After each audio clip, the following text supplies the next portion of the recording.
Thank you everyone. अब मैं हमारे वर्ल्ड चैंपियन मीरा भाई चारों को इन्वाइट करना चाहूँगा कि वो आए और दो सबको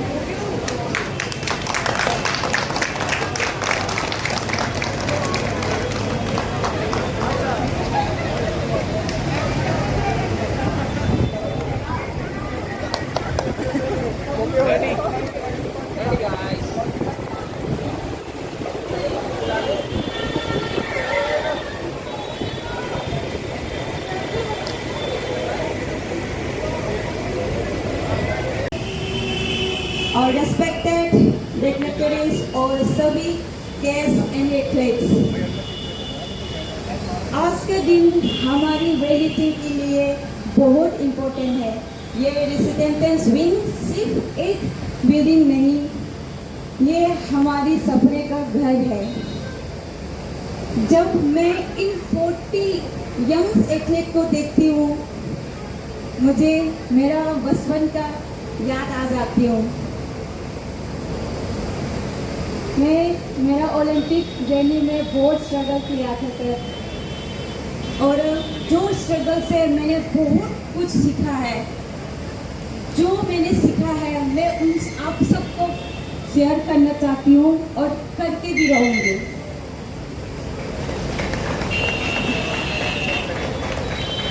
sir, I am so happy कि हमने एक वर्ल्ड क्लास फैसिलिटीज और एक्सपर्ट कोचेस डेवलप करी है। Weight lifting federation, sports ministry, Sai, Khelo India and ओजक्यू की सपोर्ट के साथ, जिसका एक क्लियर विजन है सर 2036 ओलंपिक के लिए। और विजय सर की गाइडेंस से, गवर्नमेंट की सपोर्ट से ये यंग वॉरियर सिर्फ कंप्लीट नहीं करेगी, डोमिनेट करेगी वर्ल्ड स्टेज पर।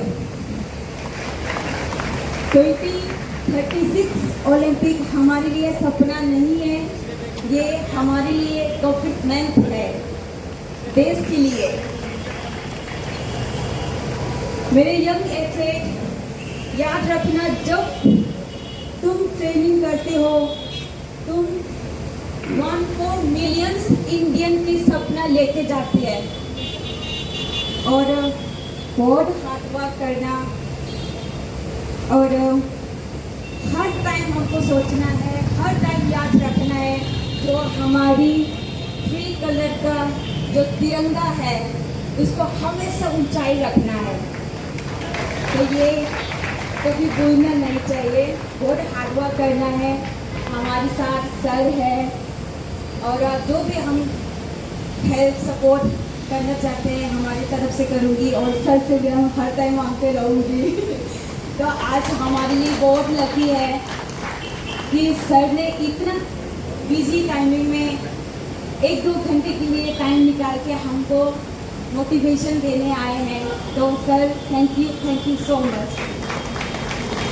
किरण रिजिजू सर, हमारे सांसद श्री राजकुमार सांगवान जी, बड़े भाई सहदेव भाई साहब, हमारी MLA मैडम, मैं आप सबका एवं सभी अतिथिगण का बहुत बहुत स्वागत करता हूं। आप लोगों ने अपना समय दिया, आप लोग यहाँ आए। आज मेरे लिए बड़ा खुशी का दिन है कि जो अकेडमी का मैंने सपना लिया था आज वो पूरा हो गया है। 9 सितंबर को हम लोगों ने एक इसका आधा पार्ट शुरू किया था, ट्रेनिंग विंग। तो बच्चों के रहने की बहुत समस्या थी, हमने कोशिश की कि हम इसको कर सकें और आज वो सपना पूरा हो गया है। बच्चों का रहना, खाना और ट्रेनिंग की व्यवस्था हम यहाँ कर पाए हैं। इन सबको पूरा करने के लिए जो लोग यहाँ पोडियम पर बैठे हैं उन्होंने मेरी बहुत मदद की है और उनकी वजह से आज हम यहाँ सब कुछ कर पा रहे हैं। लगभग 60 एथलीट यहाँ ट्रेनिंग कर रहे हैं जो छोटे बच्चे हैं और लगभग 30 एथलीट जो है वो लोकल हैं जो ट्रेनिंग कर रहे हैं। अपने अपने कुछ लोग सर्विसेज से हैं, कुछ लोग रेलवेज के प्लेयर हैं और बाकी छोटे बच्चे हैं जो सीनियर प्लेयर हैं। वो छोटे बच्चों को मोटिवेट करते हैं। मीरा का यहाँ होने से इन सब बच्चों को एक ओलंपिक में मेडल देखने का सपना मिला है कि हम भी मीरा के साथ ट्रेनिंग कर रहे हैं और मीरा किस तरीके से ट्रेनिंग करके ओलंपिक में मेडल लेती है। तो मीरा का यहाँ होने का हमें बहुत बड़ा बेनिफिट है। मीरा की ट्रेनिंग से लोग बच्चे अगर कुछ सीख के अगले ओलंपिक में कुछ अच्छा प्रदर्शन कर सकें। मैं किरण रिजिजू सर का बहुत बहुत धन्यवाद करता हूँ। इस एकेडमी को चलाने के लिए हमें बहुत सारी परेशानियाँ आई। सर ने और मैडम ने खासकर मेरी बहुत हेल्प की है। यहाँ कोई भी परेशानी आई तो मेरे साथ खड़े रहे हर तरह से। सर मैं आपको विश्वास दिलाता हूँ कि ईश्वर ने अगर साथ दिया तो हम यहाँ से ओलंपिक का मेडल लेकर आए। बहुत बहुत धन्यवाद। हाँ, एक चीज़ और रह गई, सॉरी, मेरी सबसे बड़ी प्रॉब्लम है बोलने में, मुझे बहुत दिक्कत है। मैं फिर जो लोग इस संस्था को चलाने में मेरा मदद कर रहे हैं, Indian weight lifting federation, sports authority of India और विशेषकर ओलंपिक गोल्ड क्वेस्ट एक संस्था है जो हमें फंड कर रही है बच्चों को खाने के लिए और कोचिज़ को सैलरी सारी व्यवस्था में हमारी मदद कर रही है। उनके बिना मैं ये संस्था चला नहीं सकता था। वो लोग हमारा जो ओलंपिक विजन है उसको पूरा करने के लिए मदद कर रहे हैं। मैं उनका बहुत बहुत आभार व्यक्त करता हूँ। बहुत बहुत धन्यवाद। आज की सेरेमनी के chief guest Shri Kiran Rijiju ji, minister of parliamentary affairs, and Shri Rajkumar ji हमारे इस क्षेत्र के सांसद, मैडम अंजू जी यहाँ की एमएलए, मीराबाई चानू, पद्मश्री विजय शर्मा जी, सभी को मेरा तहे दिल से प्रणाम। और मैं आज विजय ने जैसे बोला कि उनका सपना पूरा हुआ है, सपना पूरा अभी पूरा नहीं हुआ। सपना पूरा उस दिन होगा जिस दिन यहाँ से हमारे मेडल में निकलेंगे बच्चे। ये ओलंपिक, मुझे ओलंपिक दिखाई दे रहा है और कई मीराबाई यहाँ से निकलेंगी इन बच्चों में से, ये मैं आपसे वादा करता हूँ। मुझे भी इतना शौक है, मैं 20 साल से जुड़ा हूँ वेट लिफ्टिंग में। सवेरे 6 बजे उठता हूँ डेली। मैं, मेरी वाइफ यहाँ आते हैं नोएडा से, 1-2 घंटा यहाँ रहता हूँ, 3 घंटा इन्हीं के साथ ब्रेकफास्ट करता हूँ और फिर वापस अपने ऑफिस जाता हूँ नोएडा। तो मुझे एक शौक है और मुझे नशा भी है कि मुझे इनके साथ मिलके ओलंपियन बनाना ही बनाना है। और मोदी नगर का नाम रोशन होगा, हमारे क्षेत्र का नाम रोशन होगा, तो यहाँ से बच्चे निकले हैं। बहुत बड़ी खुशी की बात है और बड़े गौरव की बात भी है कि मंत्री जी ने हमें टाइम दिया और छोटी सी जगह पर है मोदी नगर में। तो ये तो हमारा इतना उत्साह बढ़ गया है कि बस आप पूछो मत।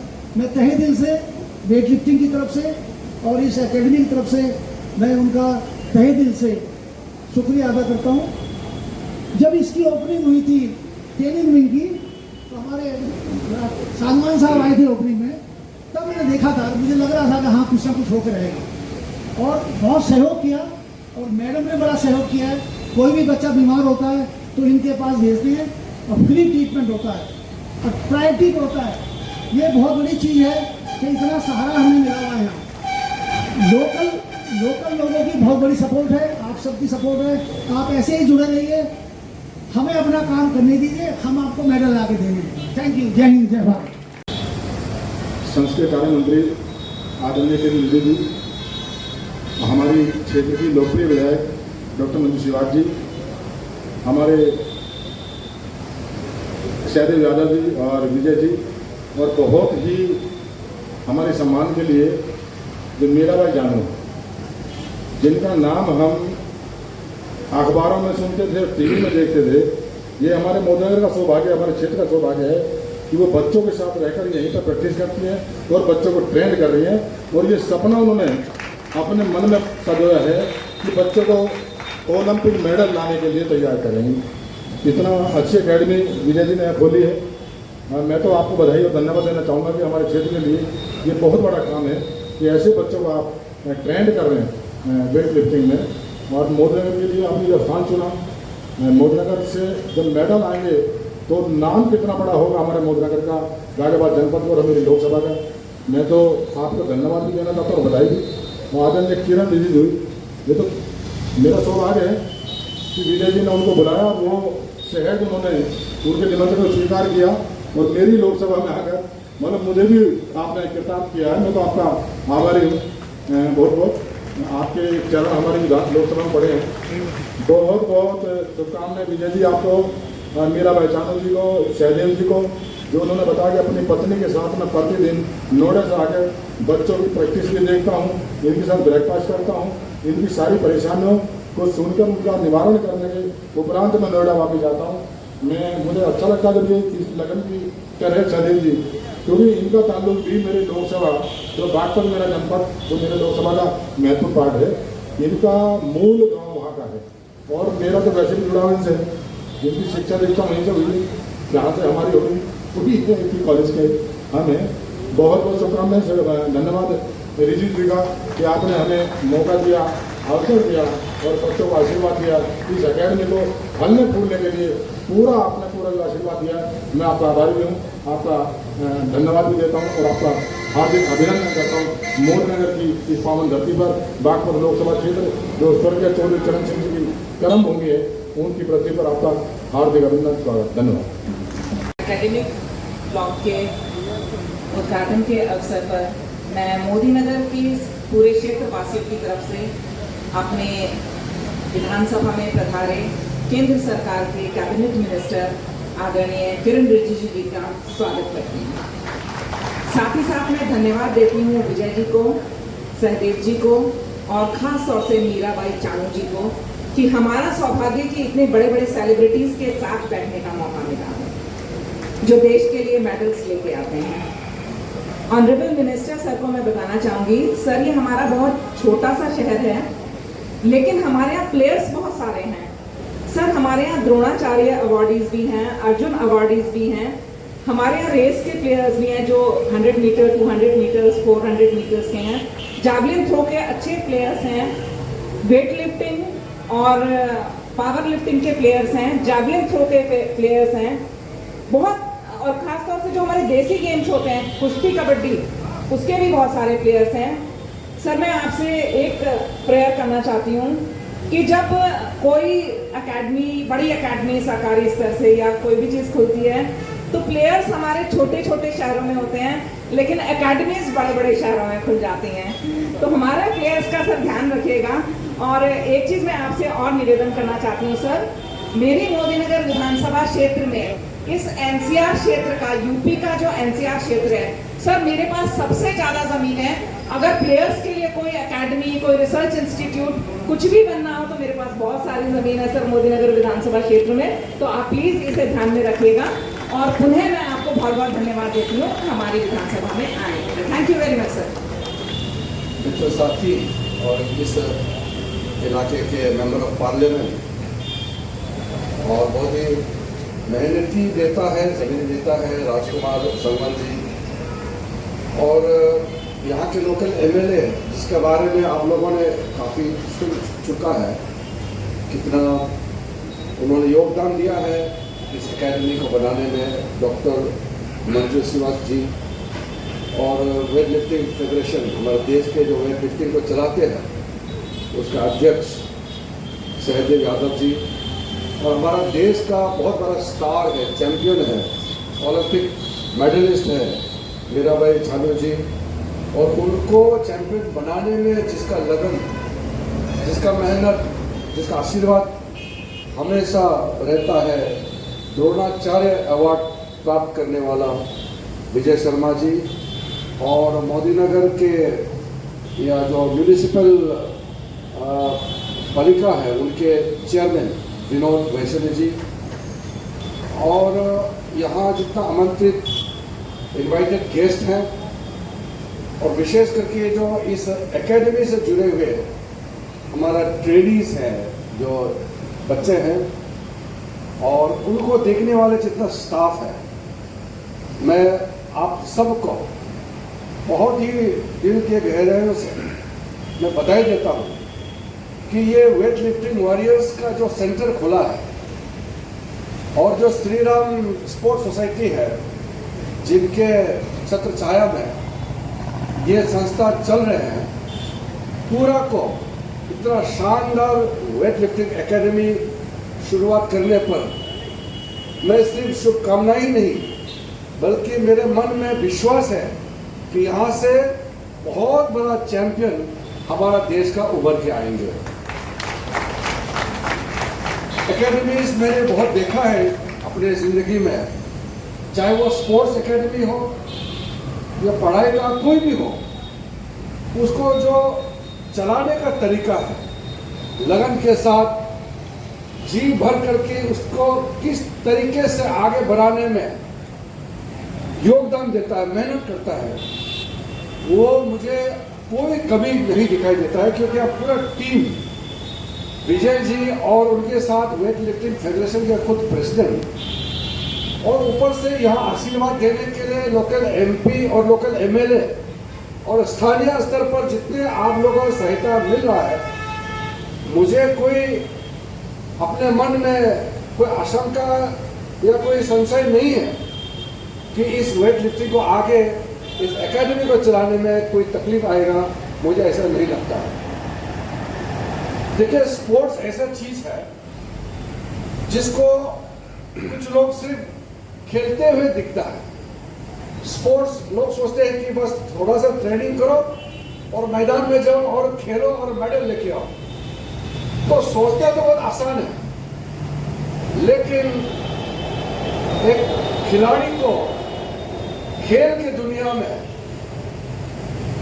एक चैंपियन बनना कितना मुश्किल है, ये आप जो बारीकी से जाएंगे, देखेंगे तो आपको समझ में आ जाएगा।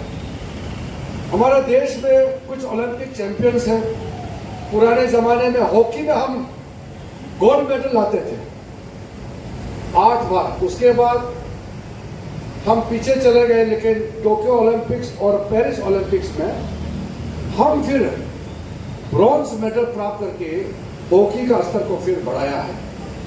तो उसमें हॉकी को छोड़ करके बहुत कम खेल है जिसमें हम मेडल जीतते हैं। आप सोचिए, हमारा जो वेट लिफ्टिंग है, ये ऐसा खेल है जिसमें हमको ऑलरेडी 2 ओलंपिक मेडल दे चुके हैं। हमारे जो सिल्वर मेडल, ओलंपिक का जो सिल्वर मेडल प्राप्त करने वाला, हमारे लिए बहुत खुशकिस्मती की बात है, बहुत ये प्रसन्नता की बात है। पहला सिल्वर मेडल जीता और अभी भी खेल रही है, और अगले ओलंपिक में फिर मेडल लाने के लिए पूरा तैयार है। वो मीराबाई चानू भी अभी हमारे सामने में बैठी है, और इस एकेडमी में वो खुद ट्रेनिंग करते हैं। देखने में छोटी है क्योंकि वो कम वेट में उसका कैटेगरी आती है, तो छोटा है, तो जो लोग नहीं समझते हैं वो सोचते हैं इतने छोटी सी लड़की है, लेकिन उनके अंदर में जो जज्बा, जो आग है, अंदर में जो ताकत, जो हिम्मत, जो मेहनत है, वो किसी का भी मुकाबला कर सकते हैं, इतना जज्बा, ताकत रखती है। इसलिए खुद चैंपियन जब बैठ करके उसी एकेडमी में ट्रेनिंग करते हैं, तो बाकी खिलाड़ियों को उससे बहुत बड़ा उत्साह, बहुत बड़ा उससे प्रोत्साहन पैदा करते हैं, इंकरेजमेंट मिलता है, क्योंकि इनका सपना है कि चैंपियन बनना है। आपके साथ में एक चैंपियन वैसे ही है, तो उसका प्रभाव बहुत ज्यादा होता है, क्योंकि चैंपियन क्या खाती है, वो कैसे अपना व्यवहार करते हैं, ट्रेनिंग का तरीका क्या है, उनका जीवन शैली क्या है, लाइफस्टाइल कैसा है, वो हूबहू रूबरू सब सामने में देखते हैं, तो उसमें आपको समझ में आ जाएगा कि क्या करना है। वरना तो चैंपियन को तस्वीरों में देखते हैं, पोस्टर में, वीडियो में देखते हैं, हर खिलाड़ी की कहानी होती है। मैं तो यहाँ कोई बड़ा भाषण देने के लिए नहीं आया हूँ, लेकिन ये बात मैं जरूर बताऊंगा कि मैं जब खेल मंत्री था इस देश का, तो हमने एक लक्ष्य रखा था कि इतने साल तक हम ओलंपिक्स में पार्टिसिपेट करते आए हैं, लेकिन हमको टोक्यो ओलंपिक्स में रिकॉर्ड बनाना है। प्राइम मिनिस्टर मोदी जी ने खेलो इंडिया अभियान लॉन्च किया। उस खेलो इंडिया अभियान को आगे चलाने का दायित्व मेरे पास में आया। मैंने खेलो इंडिया भी चलाया, फिट इंडिया मूवमेंट चलाया, दोनों को पैरेलली रेल का पटरी जैसा, एक तरफ खेलो इंडिया, सबको खेलना है, दूसरी तरफ फिट इंडिया, सबको स्वस्थ फिट रहना है, तंदुरुस्त रहना है। तो ये देश में एक जागरूकता पैदा करने के लिए हमने जब चलाया तो कई जगह हमने लोगों से बातचीत करते हुए बहुत लोगों का कहानी भी सुना है। हर एक चैंपियन का अपना एक पहचान होते हैं, अपना कहानी होते हैं। उतना लंबा कहानी आप जब बात करेंगे, मौका मिलेंगे तो आपको पता लगेगा। तो वैसे ओलंपिक चैंपियन ऐसे रातों रात पैदा नहीं होते हैं। एक जगह चूक हो गया तो फिर आप सपना पूरा नहीं कर पाएगा। इतना सटीक आपका तरीका को अपनाना पड़ेगा। चैंपियन बनाने के लिए 3 प्रमुख चीजें होती हैं। सबसे पहले तो खिलाड़ी का खुद का जज्बा, खुद का डिसिप्लिन, मेहनत। कहते हैं ना, मेडल जो है ये सोना चांदी कांच का नहीं होता है। ओलंपिक मेडल जो है खून और पसीना से बनता है, मेहनत से बनता है। इसलिए जब चैंपियन बनना है तो खिलाड़ी का मन में वो आग जो मीराबाई चानू में है वो मौजूद होना पड़ेगा। दूसरा है उसका कोच, उसका गुरुजी, उसका ट्रेनर। अगर उसको सही दिशा में, सही तरीके से अच्छा उसको ट्रेनिंग दिला करके जिंदगी में क्या क्या करना है बता करके भटकने से मना करते हुए आगे ले जाने के लिए सटीक ट्रेनिंग देगा तो खिलाड़ी को चैंपियन बनने में बहुत बड़ा मदद मिलता है। तीसरा होता है व्यवस्था।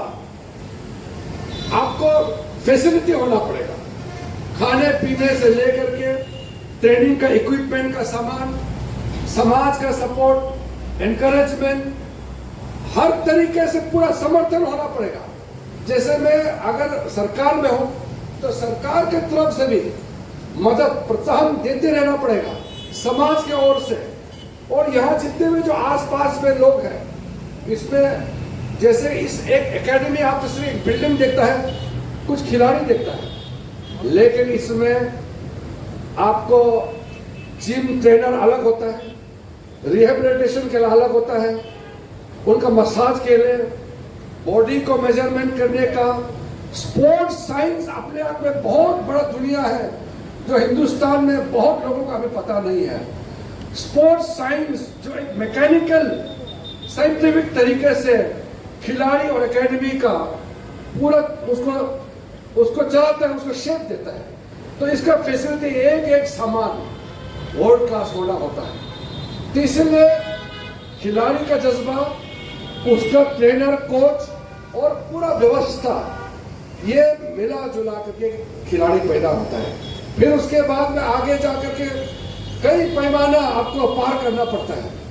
टोक्यो ओलंपिक्स के समय में मुझे याद है, मीराबाई चानू का वेट कैटेगरी में इनका क्वालिफिकेशन का चांस बन गया। मैंने स्पोर्ट्स मिनिस्टर नहीं रहते हुए भी खिलाड़ियों के बारे में मेरा जो जानकारी या मेरा जो इंटरेस्ट है वो अलग लेवल का है। तो मैंने जब हिसाब किया तो मीराबाई चानू मेडल ले सकते हैं, भारत के लिए मेडल जीतने का संभावना है। क्योंकि जो विश्व में रैंकिंग है, मैंने देखा चाइना के, नॉर्थ कोरिया के और मीराबाई चानू का। तो हम लोगों ने हिसाब किताब लगाया। फिर बाद में विजय जी से पूछा, वेट लिफ्टिंग फेडरेशन वालों से, और मीराबाई से बात किया। फिर मैंने अपने अधिकारियों को बुलाया, साई में जितने हमारे सीनियर ऑफिसर्स हैं, और पूरा जो जानकारी लोगों से मैंने बात किया। एक एक हिसाब किताब कि वेट लिफ्टिंग में मेडल कौन ला सकते हैं, बैडमिंटन में कौन ला सकते हैं, हॉकी का क्या चांसेस है, ये पूरा सब फिंगर टिप्स में, उंगलियों में हिसाब किताब रखना पड़ता है। तो मैंने मीराबाई को बोला कि खाना पीना देखो केयरफुल होना है। हाँ बिल्कुल, वो तो बाहर जाके दूसरे का पानी भी नहीं पीता है क्योंकि उसमें गंदा आ गया, कुछ दवाई आ गया, तो ये पॉजिटिव ड्रग्स टेस्ट करके भी जिंदगी बर्बाद हो जाते हैं। इतना कठिन जिंदगी होता है स्पोर्ट्स पर्सन का। तो मैंने कहा कि अपना ध्यान रखना। मैं स्पोर्ट्स एकेडमी में भी जाते थे, पटियाला में गए, बेंगलुरु में, कहीं सब जगह सबको यही बात कहता हूँ। फिर मीराबाई का हिसाब किताब लगाने का बाद फिर एक बुरी खबर आई कि ये इंजरी हो गई है, इसको चोट लग गई है, और ये इंजरी ऐसा है कि ये ओलंपिक जो किया उसका खेल का जिंदगी बर्बाद हो सकते हैं। तो बड़ा सीरियस नेचर का इंजरी, फिर मैंने विजय जी से बात किया, तो फिर इंजरी को ठीक करने का जो व्यवस्था है वो अमेरिका में है, हमारे यहाँ तो है नहीं। तो फिर उस समय कोविड आ गया, और कोविड आने के बाद आने जाने का बंद होने का पूरा संभावना हो गया। अमेरिका में जितने बाहर से अमेरिका आने का फ्लाइट उन्होंने घोषणा कर दिया कि 1 सप्ताह के बाद बंद। हमारा देश में पूरा दुनिया में बंद हो गया। तो फिर रातों रात मैंने खबर लिया कि मीरा भाई को जहां भेजना है उसका फ्लाइट टिकट खर्चा वगैरह देख करके इतने करोड़ रुपया जा रहा है। तो हमने कहा कि जब देश का खिलाड़ी जो मेडल लाने जा रहे हैं उसके लिए खर्चा लगेगा तो 1 करोड़ क्या, जितना भी लगेगा हम बंदोबस्त कर देंगे। तो मैंने फाइल मंगाया रातों रात, बट डीजी को बोला कि आप फाइल भेजो, इनको भेजना है। आज रात को अगर मैं फाइल करके सैंक्शन नहीं करते हैं, सरकारी तरीके से काम करेगा तो वो तो महीने भर लग जाएंगे, तब तक तो जिंदगी खत्म हो जाएगा, मेडल कहाँ आएगा। और आखिरी है, अगले दिन फ्लाइट लास्ट है, अगले दिन अगर वो नहीं जाती है तो फिर अमेरिका जाना बंद है, फिर तो ओलंपिक का सपना वैसे ही टूट जाएगा। तो रातों रात हम लोग ने ठीक करके जो भी व्यवस्था किया, फिर ये अमेरिका चले गए विजय जी दोनों। तो 3 महीने के बाद विजय जी का मुझे फोन आया, तो बोला सर बड़ा अच्छा खबर है कि मीरा भाई का रिकवरी हो रहा है, अच्छा इंप्रूवमेंट हो रहा है, और वो ट्रायल खेल सकते हैं। ओलंपिक के लिए जो क्वालिफिकेशन के लिए ट्रायल देना पड़ता है वो दे सकते हैं। फिर बाद में उसका और इंप्रूवमेंट हुआ, ट्रायल दिया और ट्रायल में ओलंपिक के लिए क्वालिफाई हो गई है। फिर उसके बाद में हमने कहा कि वहीं से टोक्यो चले जाना, इधर आने का जरूरत नहीं है, सारा व्यवस्था जो खिलाड़ी को क्या करना है वो वही सुविधा हम देंगे। तो फिर वहीं से टोक्यो जा करके, बाकी तो आपने देखा है पहली बार वेट लिफ्टिंग में सिल्वर मेडल, पहले दिन भारत के लिए सिल्वर मेडल जीता, और टोक्यो ओलंपिक्स में हमने सबसे ज्यादा अब तक का रिकॉर्ड कायम किया। तो इसी प्रकार से हर एक खिलाड़ी का, नीरज चोपड़ा का भी ऐसी कहानी है, उसको रिहेबिलिटेशन के लिए कहाँ भेजता है, कोचिंग के साथ क्या व्यवस्था किया, हर खिलाड़ी के कहानी होता है जिसके चलते वो चैंपियन बनता है। आराम से मस्ती करके तो कोई चैंपियन बन नहीं सकता है। वैसे स्कूल में बच्चे वो कॉलेज में पढ़ते हैं, मेहनत करेगा तो फिर नतीजा अच्छा आएगा, मेहनत जो नहीं करेगा उसका कुछ होगा नहीं। इसलिए हमने एक अभियान चलाया। प्रधानमंत्री जी ने जब खेलो इंडिया को लॉन्च किया, इस देश में खेल का संस्कृति को आगे बढ़ाने के लिए खेलो इंडिया लॉन्च किया, तो हमने कई संस्थाओं में जाकर के कहा कि हमारे यहाँ जो पुराने माइंडसेट थे थोड़ा सा वो नकारात्मक था, निगेटिव था, कि पढ़ोगे लिखोगे तो बनोगे नवाब, खेलोगे कूदोगे होंगे खराब। तो हमने नारा को बदल दिया। फिर हमने कहा कि ठीक है, खेलोगे कूदोगे बनोगे लाजवाब। तो हमने उसको स्लोगन को चेंज किया कि आप खेलोगे कूदोगे तो आप चैंपियन बन जाएगा। तो ऐसा करके हमारा देश में खेल का एक माहौल बना है। बहुत लंबा रास्ता तय करना है।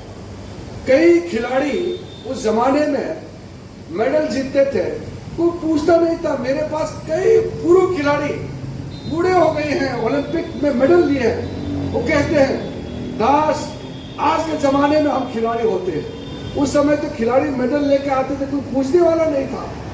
वो अपना जीवन बहुत ही मुश्किल से गुजारते हैं। हम लोगों ने नीति बनाया, प्राइम मिनिस्टर मोदी जी के नेतृत्व में खिलाड़ियों के लिए अलग से प्राइज मनी को बढ़ाया, उनको सपोर्ट देने का सिस्टम हमने टॉप्स लागू किया।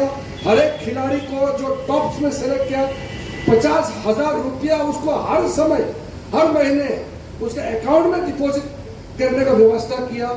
और जो पूर्व खिलाड़ी बीमार हो जाते हैं उसका अस्पताल का खर्चा और उसको कुछ तकलीफ होता है तो मदद देने का व्यवस्था ये मोदी जी का सरकार ने शुरू किया है। क्योंकि हमारा देश में ये ऐसा पहली बार सरकार आया है। अगर ऐसा सरकार पहले आते, मोदी जी जैसा प्रधानमंत्री अगर 20 साल 40 साल पहले बनते तो आज हम कहीं और होते। फिर भी आज हम बहुत तेजी से विश्व में खेल महाशक्ति के रूप में उभर रहे हैं। हमारे हर क्षेत्र में खिलाड़ी अच्छा काम कर रहे हैं, अपना लगन के साथ खेल रहे हैं देश के लिए।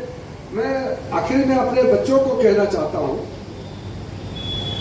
आप इतना अभी मैच्योर नहीं है, इसलिए मैं बहुत गहरी बात नहीं करूंगा, बहुत ही सिंपल बात बताऊंगा ताकि आपका समझ में आना चाहिए। जब भी मैं किसी खेल संस्था में जाते हैं, किसी भी स्पोर्ट्स एकेडमी में जाते हैं, तो जो बच्चे होते हैं जूनियर सब जूनियर, उनका एक ही सपना होता है कि मैं सीनियर बन करके देश के लिए खेलूं, भारत के लिए खेलना है, भारत का प्रतिनिधि करना है, ये सबका सपना होता है। लेकिन भारत के लिए खेलना ये नसीब एक का होता है सिर्फ। अगर वेट लिफ्टिंग एक कैटेगरी में एक सीट है तो एक ही खिलाड़ी जाएगा। वेट लिफ्टिंग का नियम ही ऐसा है कि एक वेट कैटेगरी में एक ही भाग ले सकता है एक देश का। वैसे हॉकी में 5 लाख अगर हॉकी ट्रेनिंग ले रहे हैं बच्चे खिलाड़ी, उसमें 32 लोगों को नेशनल कैंप के लिए सिलेक्ट किया जाता है। फिर उसमें 16 लोग देश के लिए खेलते हैं, वो भी अगर देश क्वालिफाई होते हैं, सिर्फ 16 खिलाड़ी इंडिया टीम में आते हैं।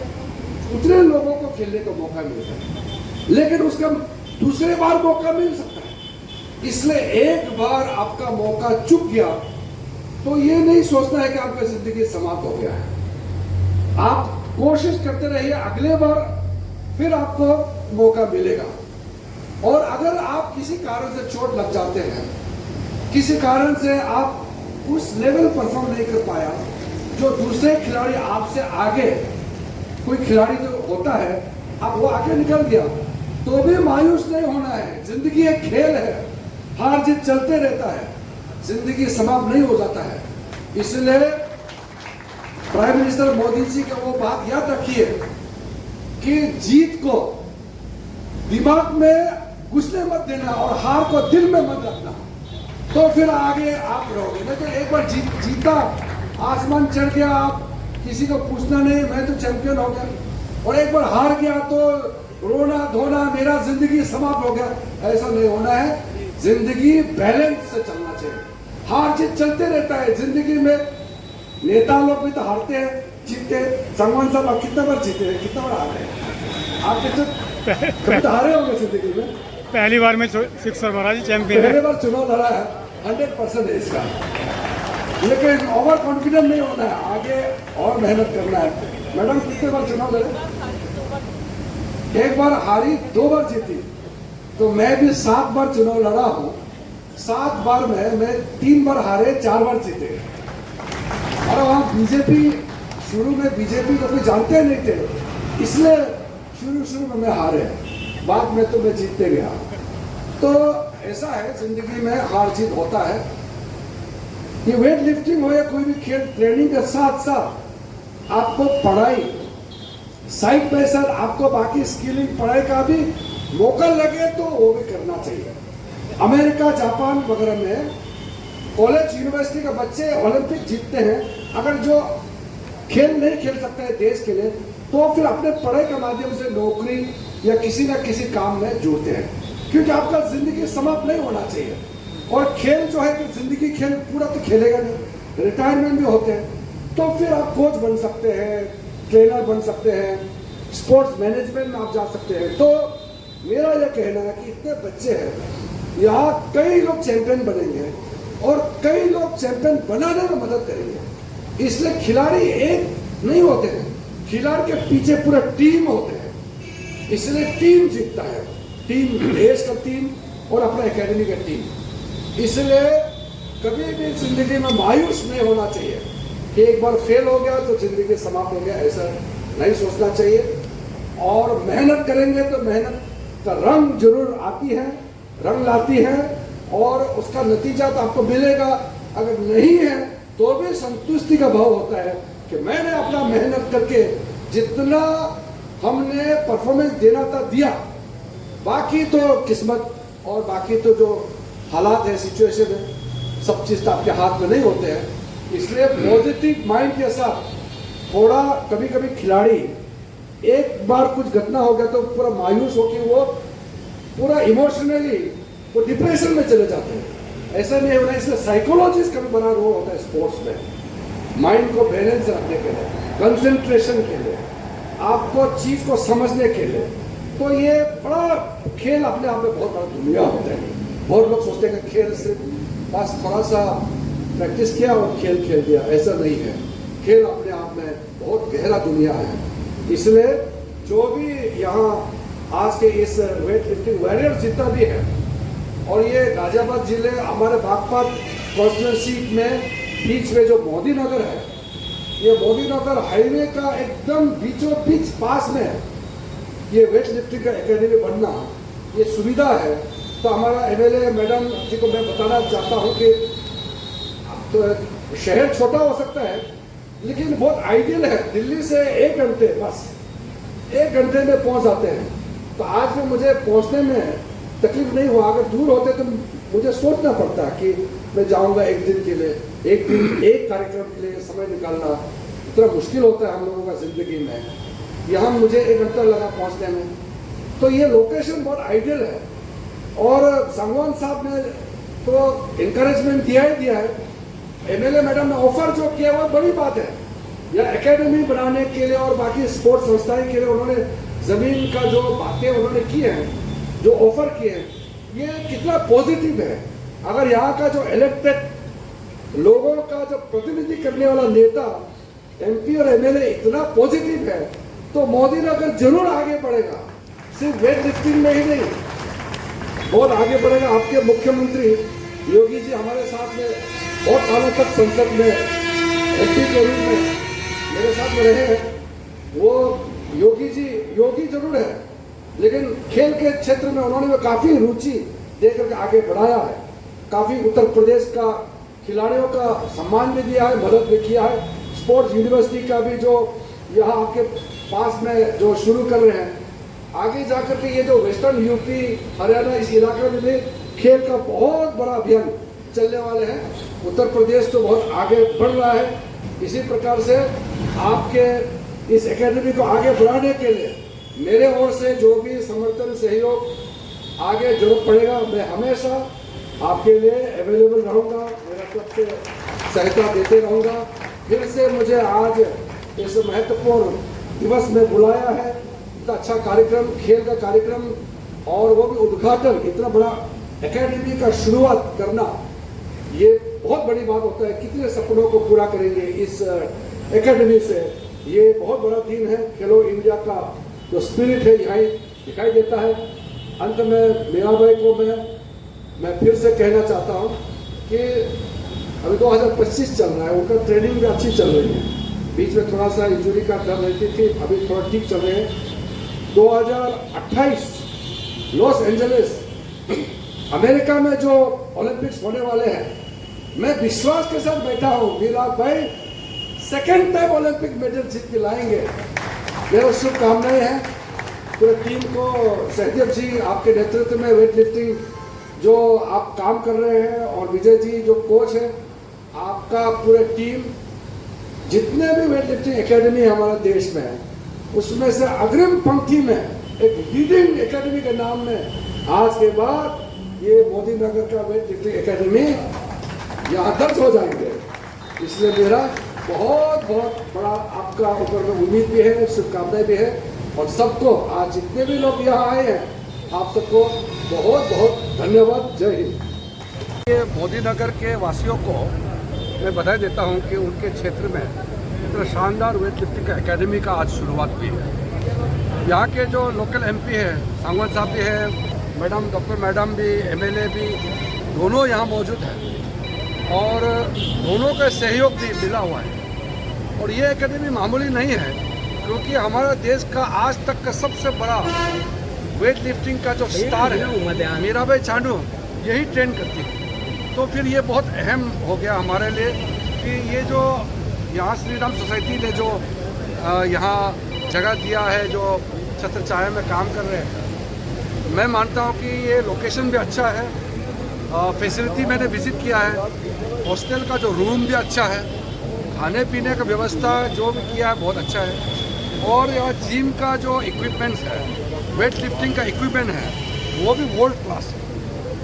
और जो सपोर्ट करते हैं OGQ और स्पोर्ट्स अथॉरिटी ऑफ इंडिया की ओर से जो समर्थन दिया है, खेलो इंडिया में रजिस्टर्ड है, ये एक्रेडिटेड सेंटर है, यानी कि इस सेंटर में जो ट्रेन करते हैं वो रिकग्नाइज इंस्टीट्यूट से खिलाड़ी आते हैं, तो उसका एक पहचान होती है। तो हर दृष्टि से सरकार द्वारा बहुत सारे प्रोग्राम चलाए जा रहे हैं, जैसे अभी आपने कहा खेलो इंडिया और जो है फिट इंडिया, लेकिन बावजूद उसके ओलंपिक में जो मेडलों का जो पदक तालिका है उसमें जो है बिल्कुल, इसलिए तो हम मेहनत कर रहे हैं। अगर हम उतना मेडल पहले लाते हैं तो हम आज इतना मेहनत करने का जरूरत नहीं पड़ता। व्यवस्था आज खड़ा करना पड़ रहा है। ये व्यवस्था देखिए मोदी नगर में आज आए हैं, आगे नतीजा आएंगे। तो इसलिए मैं ये कह रहा हूँ कि हमारे लिए बहुत चुनौती है, लेकिन खेल का माहौल जो देश में बना है उसको आगे बढ़ाने के लिए इस तरह का एकेडमी आना पड़ेगा। वर्ल्ड चैम्पियन और टॉप क्लास के हमारा फैसिलिटी होना पड़ेगा। तो मोदी नगर और ये जो इलाका है, ये मेरे ख्याल से यहाँ वैसे भी लोगों में खिलाड़ी बनने का और खेल के प्रति में रुझान काफ़ी है। तो इस हिसाब से ये सही जगह पे ये एकेडमी खुला है। सर, ये जो वारिया राज जो एकेडमी खुली है, इसमें जो प्रतिभावान खिलाड़ी चुनकर आएंगे उन्हें आपके माध्यम से किस तरह का प्रोत्साहन दिया जाएगा? प्रोत्साहन हम लोग देते ही है। देखिए टॉप्स में सीनियर जो आ जाते हैं उनका टॉप में लेते हैं सरकार, भारत सरकार। जो टॉप्स में नहीं है उसको जूनियर का स्तर में उनका भी फैसिलिटी दिया जाता है। फिर जो रैंकिंग करके जो इंटरनेशनल लेवल में भारत का प्रतिनिधि करते हैं तो फिर उसका अलग से फैसिलिटी देता है, उसका कैटेगराइजेशन किया गया है। मोदी जी ने खेलो इंडिया के माध्यम से जो देश में खेल का संस्कृति पैदा किया है उसका फ़ायदा देखने को मिल रहा है और बच्चों का खेल के क्षेत्र में रुझान भी बहुत बढ़े। सर, हमारे देश में क्रिकेट को ज़्यादा प्रोत्साहित किया जाता है, अन्य खेलों क्रिकेट को सरकार प्रोत्साहन नहीं देते हैं, क्रिकेट को लोग देखते हैं। तो BCCI तो सरकार के नहीं होते हैं। आप लोग पत्रकार जानकारी रखना जरूरी है। 1 रुपया BCCI को पैसा नहीं देते हैं। BCCI के पैसे वो प्राइवेट है। भारत सरकार ओलंपिक स्पोर्ट्स को पैसे देती है, ओलंपिक स्पोर्ट्स नहीं बना अभी तक।